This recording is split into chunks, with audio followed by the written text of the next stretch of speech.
Et moi, on a posé à Rolela, et moi, on a posé à Roseka. Donc, il y a une question de Zamamba solo. Ce qui est vraiment que ça est solo. Que vous avez si monté à Mongoyo, près de $1 million pour un concert à Fali.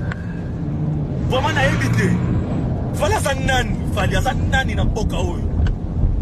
Et puis, on a musique Pola, chanter ma déta, chanter mon rétine à thé.